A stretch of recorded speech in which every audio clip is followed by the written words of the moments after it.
Hello dear students, today we start with Standard 7 History, first chapter, Tracing Changes Through 1,000 Years. Students, last year we have studied our past one. It was ancient period history. This year we will study our past two, medieval period history, which is from 8th to 18th century.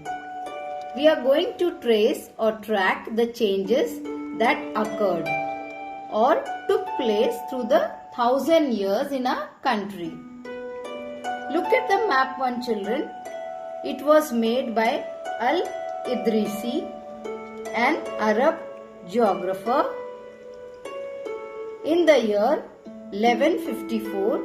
In this map, South India is where we would find North India and Sri Lanka at the top. In this map, all the names are marked in Arabic.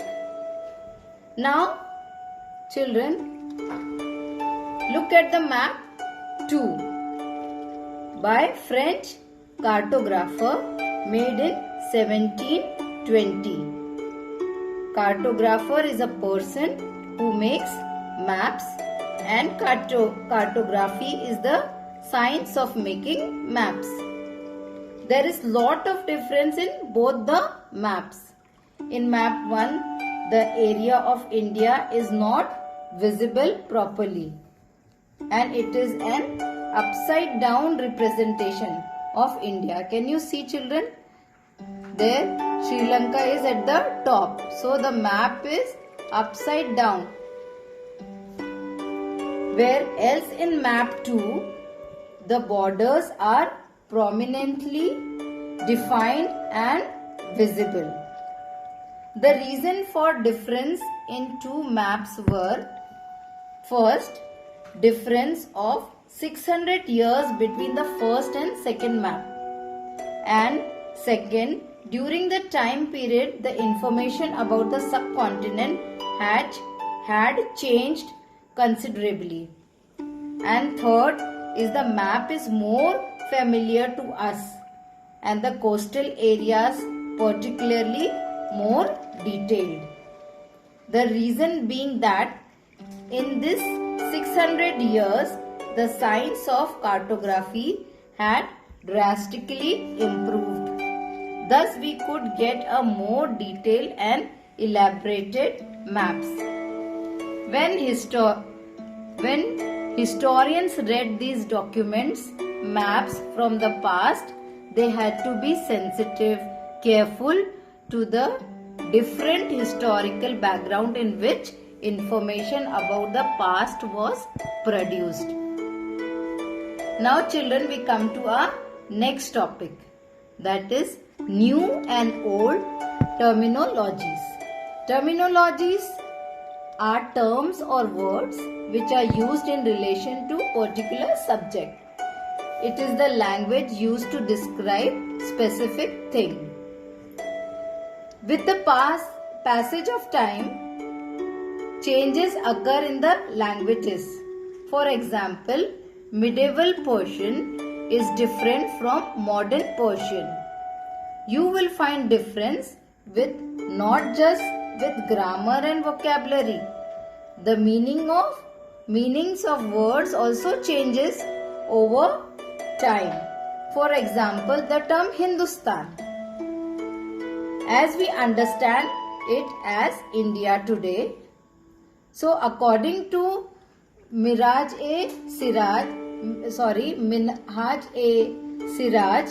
a Persian chronicler, children, Persia is a place and Persian is the language spoken there. Now who is the chronicler? A person who keeps a record of historical events in their order of occurrence is called a chronicler.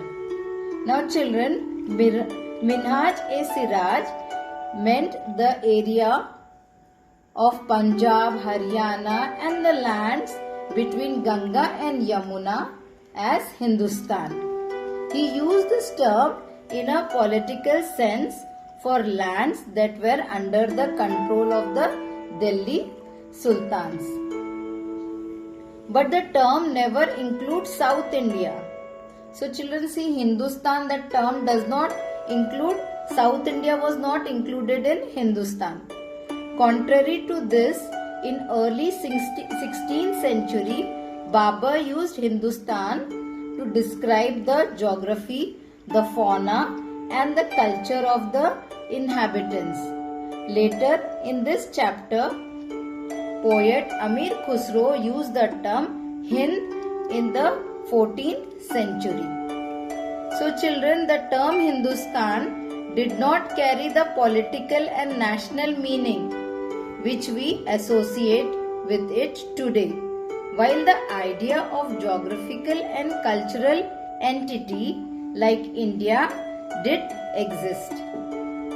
Here children, entity means separate identity. So now historians today have to be careful about the terms they use because of the different meaning it meant in the past. For example, today a term like foreigner means someone who is not an Indian. So in medieval period, a foreigner was any stranger who appeared in a given village, was not a part of that society or culture. That means children, any person who is coming outside from the village, that person was called foreigner in medieval period. In Hindi, the term Pardesi is used to describe such a person, and in Persian the term is Ajnabi. So a forest dweller was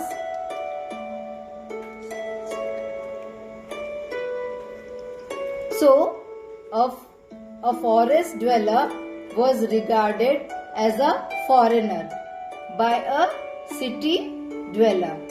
But two farmers living in the same village were not foreigners to each other, even though they were from different religion or caste background.